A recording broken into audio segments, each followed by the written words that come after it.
The digital receipt will hit your email once the server is up. You trust me, don't you? He isn't just taking your money, Ma. He's deleting your existence here. Well, the machine is only as honest as the man who clicks the buttons. African Karma Stories.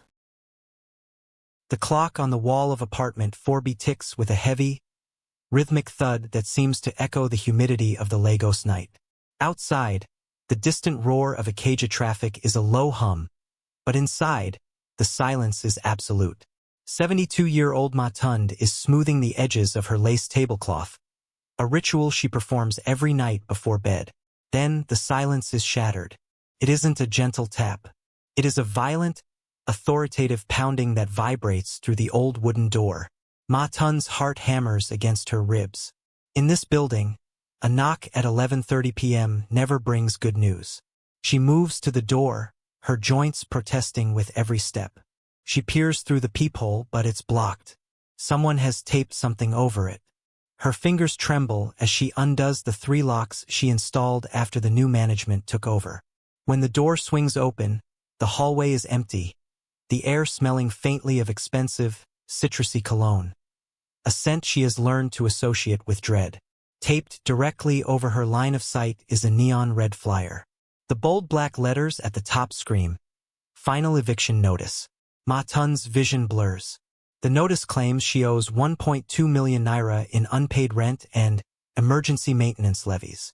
Her hand instinctively goes to the pocket of her housecoat, where her small, yellow ledger stays tucked away.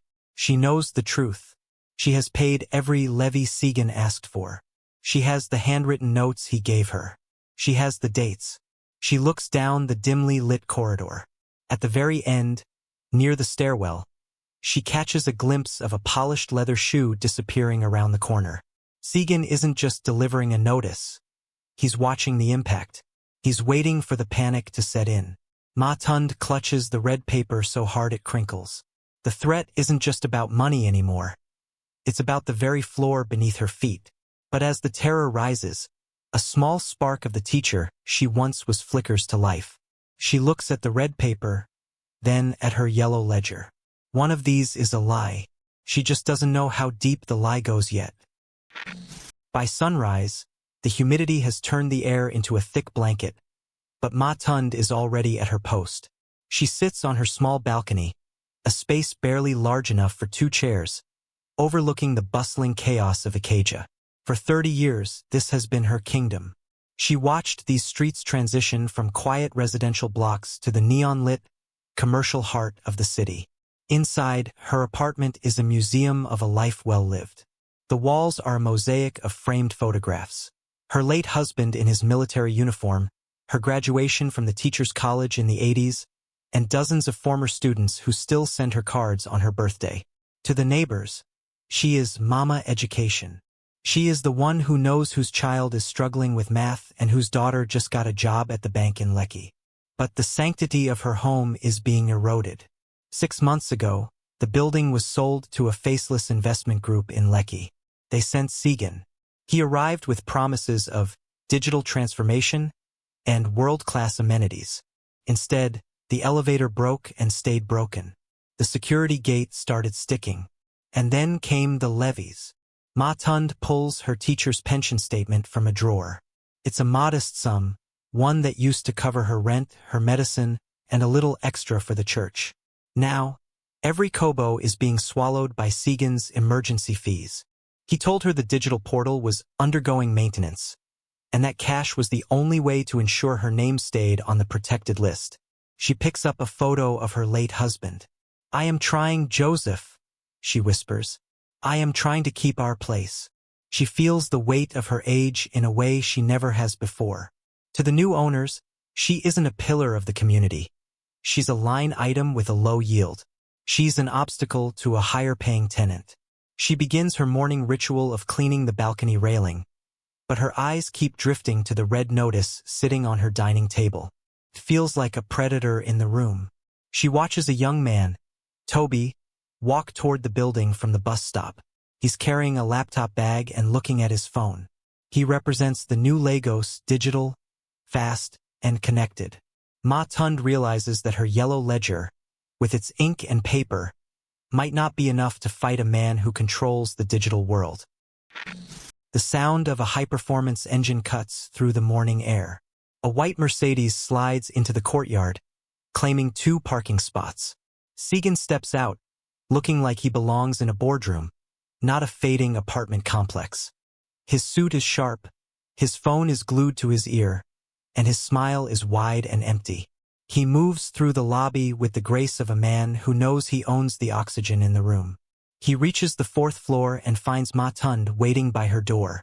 She is holding the red notice. "Ah, Ma Tunde, my favorite tenant," Segun says. His voice is smooth, practiced baritone. He doesn't wait to be invited. He leans against her doorframe, the scent of that citrus cologne filling her hallway. "I hope you slept well, apart from that unfortunate clerical error on your door." "You said I was protected, Segun," Ma Tunde says, her voice steady despite the tremor in her hands. "You took the cash 3 times this month. Why is there a notice saying I owe millions?" Segun sighs, a theatrical sound of shared frustration. He reaches into his pocket and pulls out a sleek, latest model smartphone. He taps the screen, showing her a complex dashboard full of red bars and unpaid icons. "The Lekki office, mama. You know how these young IT boys are. They see a gap in the portal, they trigger the automated system. It's out of my hands once the machine starts the eviction process." He leans in closer, lowering his voice as if sharing a dangerous secret. "But look, because I respect you, I can manually override the lockout. I just need to show the office that we are servicing the debt. Another 200,000 naira processing fee, and I can delete this notice from the system right now. No bank transfers, the server is down again. Cash only. I'll take it to them personally." He refuses to meet her eyes when she mentions a receipt. He just taps his phone again. "The digital receipt will hit your email once the server is up. You trust me, don't you?" Ma Tunde looks at the screen. There's a wall of data she doesn't understand. To her, the phone is a black box of authority. Segun isn't just a manager. He's the gatekeeper to a reality she can't access. As he leaves, promising to return in an hour for the fee, Ma Tunde sees Toby standing at his own door, watching the exchange with a frown that isn't just about the heat. Toby waits until Segun's Mercedes has cleared the gate before he knocks on Ma Tunde's door. He finds her sitting at her table, her head in her hands, the yellow ledger open to a page filled with neat, cursive dates and amounts. "Mama, let me see that paper," Toby says gently. He's a software developer who spends his nights coding and his days fighting for better internet speeds. He looks at the red notice, then at the ledger. 1.2 million? That's impossible. This building isn't even worth that much in back rent for a single unit. Ma Tunde pushes the ledger toward him. "Every time he comes, I pay. He says the computer is broken. He says he is helping me." Toby pulls out his laptop and connects to his phone's hotspot. "Let's look at this broken computer, Mama." He logs into the building's official tenant portal, something Ma Tunde has never seen. His eyes narrow as he scrolls through the transaction history. "Here's the first problem," Toby says, turning the screen so she can see. "The portal isn't down. It's been active every single day. But look at your history. According to this, you haven't made a payment in 4 months. It shows 0 for every month Segun claimed he was taking your cash to the office." Timeline realization. Toby opens a second window, the system's administrative log that he managed to bypass using a basic script. "Mama, look at the timestamps. Every date you have written in your ledger. The 5th, the 12th, the 19th, shows an admin login from Segun's account exactly 10 minutes after you said he left your apartment. He wasn't logging in to deposit your money. He was logging in to update profile notes." He reads the notes aloud. "Tenant claims financial hardship, requesting more time, avoiding payment." Ma Tunde's face goes pale. The room feels like it's spinning.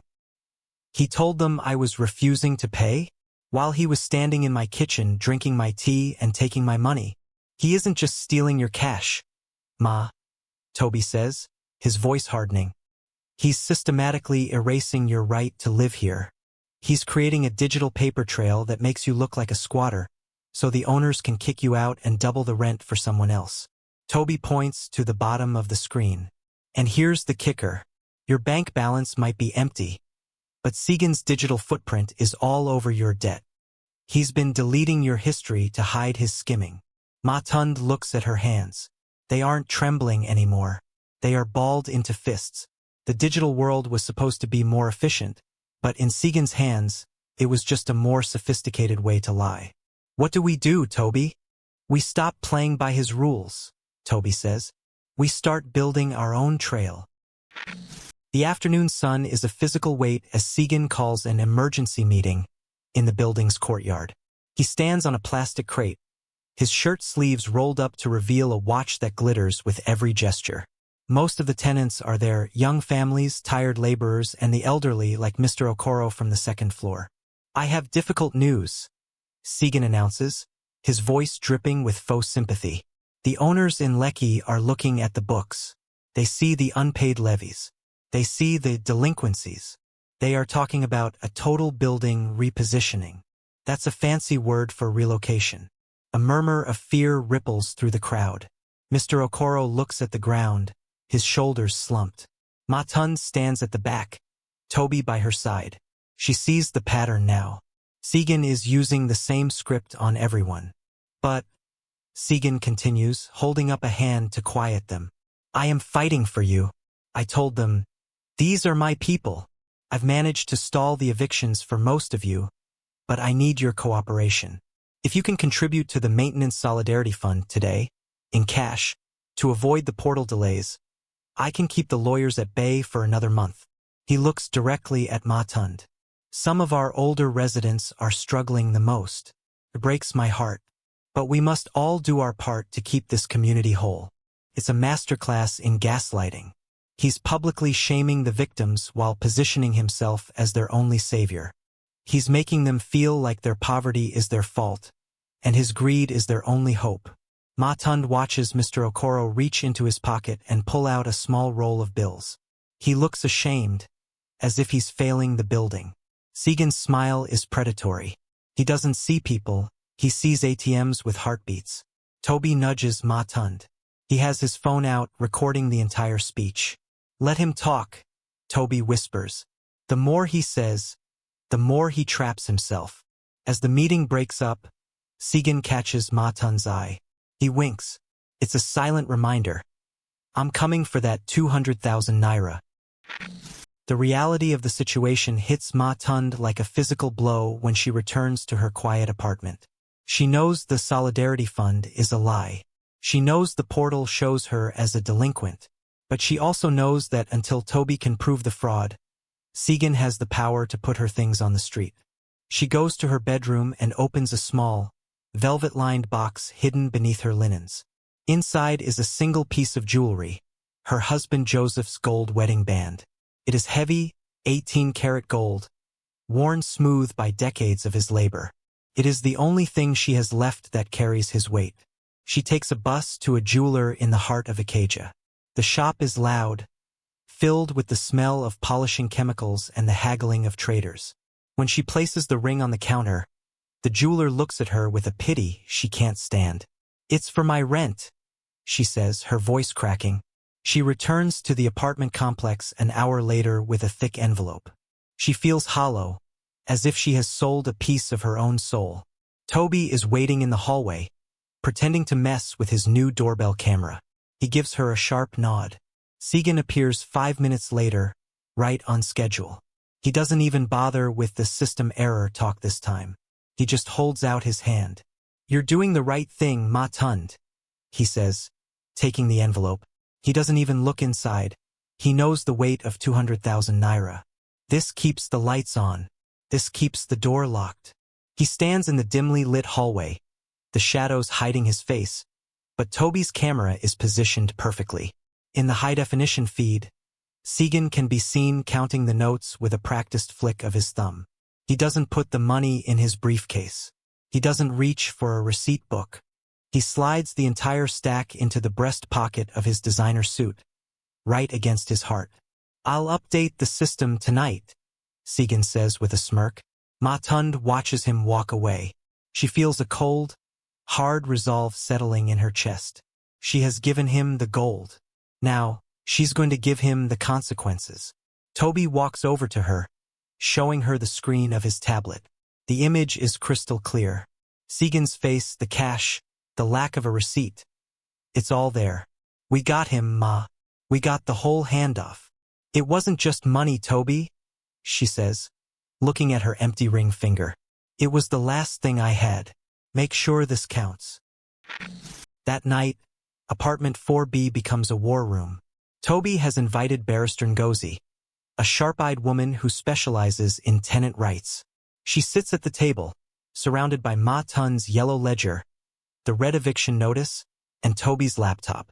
It's not just a simple theft, Ngozi says, her fingers flying across a tablet. She has obtained an internal document from a contact at the Lekki real estate office, an audit trail that Segun thought nobody would ever check. Document reveal.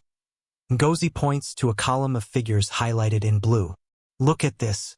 It's called a voided transaction log.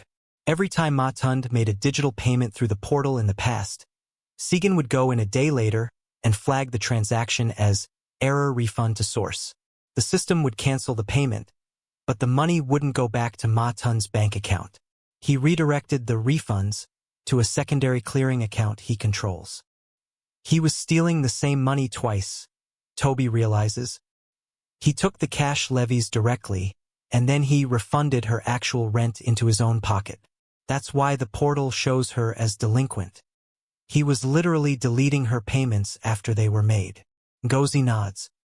He's been doing it to at least 5 other tenants. Mr. Okoro, the young couple in 1A, the nurse in 3C. Totaling everything up, he has skimmed over 5 million naira in the last 6 months alone.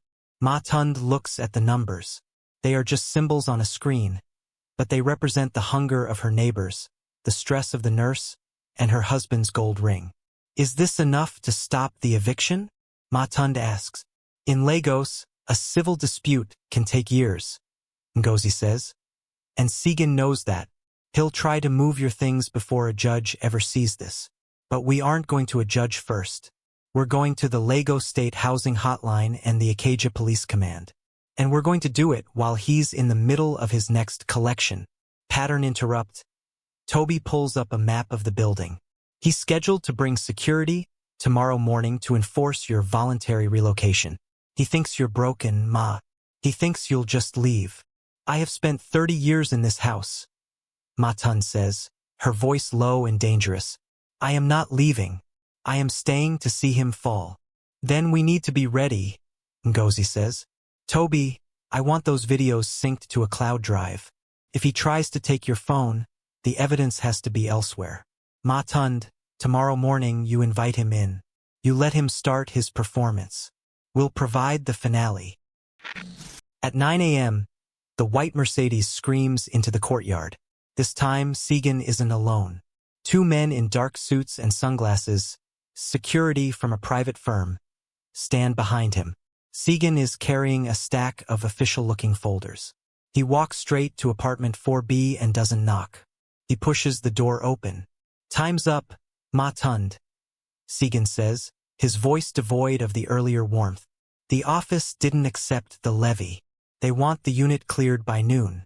My boys here will help you move your furniture to the sidewalk. Ma Tunde is standing in the center of her living room. She looks small, but she doesn't move. I'm not going anywhere, Segun. I have my receipts. Segun laughs, a dry, harsh sound. Those little scribbles in your notebook? They aren't worth the paper they're written on. The digital record is the only law now. And the record says you are a squatter. Actually, a new voice speaks from the kitchen. Barrister Ngozi steps out, followed by Toby, who is holding his phone high, the red live icon glowing on the screen. The digital record says you are a thief. Segun freezes. He looks at the phone, then at Ngozi. Who are you? Get out of this private matter. I'm with the tenants' union, Ngozi says, stepping forward. And this is Officer Danjuma from the Ikeja Command. Officer, would you like to see the clerical error? Officer Danjuma, who had been waiting in the hallway, steps into the room. He isn't smiling. He takes Toby's tablet and watches the video of the hallway handoff. He looks at the voided transaction log Ngozi provides. Outside in the hallway, the other tenants have gathered. Mr. Okoro is there, holding his own eviction notice. The nurse is there.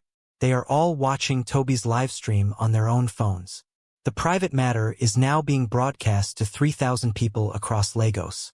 Segun's phone begins to ring. He looks at the caller ID. It's the landlord, the man from Lekki.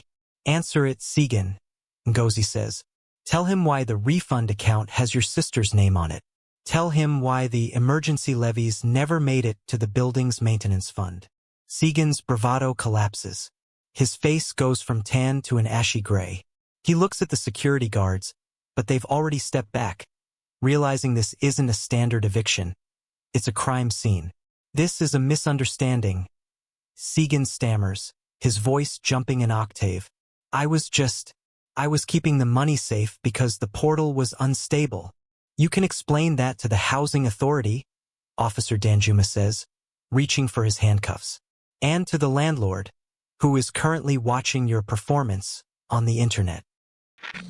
The chaos of the morning settles into a strange, heavy quiet.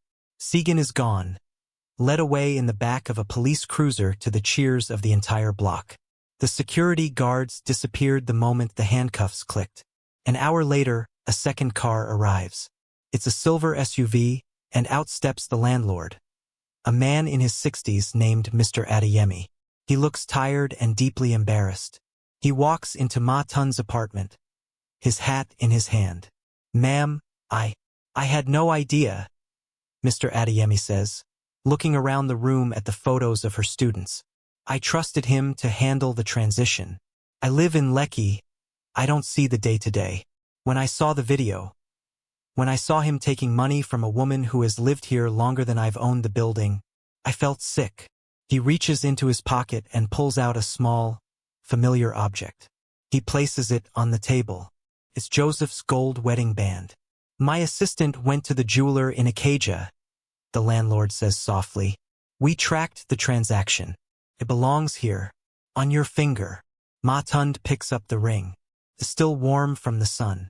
She slides it back into place, and for the first time in weeks, the hole in her heart feels like it's beginning to close. I've instructed the office to wipe every delinquency in this building, Mr. Adeyemi announces to the tenants gathered at the door. Every naira Segun stole will be credited back to your accounts. There will be no relocations. There will be no more cash levies. Ma Tunde looks at Toby, who is finally closing his laptop. She looks at her yellow ledger, sitting next to the high-tech tablet. The ink and the pixels had finally worked together. Thank you, Toby, she whispers. Don't thank me, Ma, Toby says, smiling. Thank your ledger. Without your dates and your notes, I wouldn't have known where to start looking for the lies. As the sun begins to set over Ikeja, the air feels different. The humidity is still there, but the dread is gone. Ma Tunde returns to her balcony, watching the traffic below, her gold ring catching the final light of the day. A week later, the red notice is gone, replaced by a new, professionally printed sign in the lobby. It lists the official direct contact numbers for the Lekki office and the Lagos State Housing Authority. Toby is sitting with Ma Tunde on her balcony, showing her how to use a new, secure app on a tablet he bought for her. It's direct, Ma. No middleman. No shark in a suit. You press this button, and the landlord gets the money instantly. You get a receipt in 3 seconds. Ma Tunde nods, but she still keeps her yellow ledger on the side table. The digital is fast, Toby, but the paper is the memory. They look down into the courtyard. Mr. Okoro is painting the benches. The nurse is laughing with a neighbor. The building feels like a community again, rather than a collection of targets. Segun is awaiting trial, and the story of the Ikeja skimmer has become a cautionary tale across Nigerian social media. Pattern interrupt. A final image flashes on Toby's tablet, a photo of Segun's scrap receipts being held up as evidence in a courtroom. They look pathetic and flimsy compared to the high-resolution logs Toby captured. You know, Ma, Toby says. He almost got away with it because he thought you were too old to understand the machine. He thought the digital world was a wall he could hide behind. The machine is only as honest as the man who clicks the buttons, Ma Tunde replies. Fictional CTA.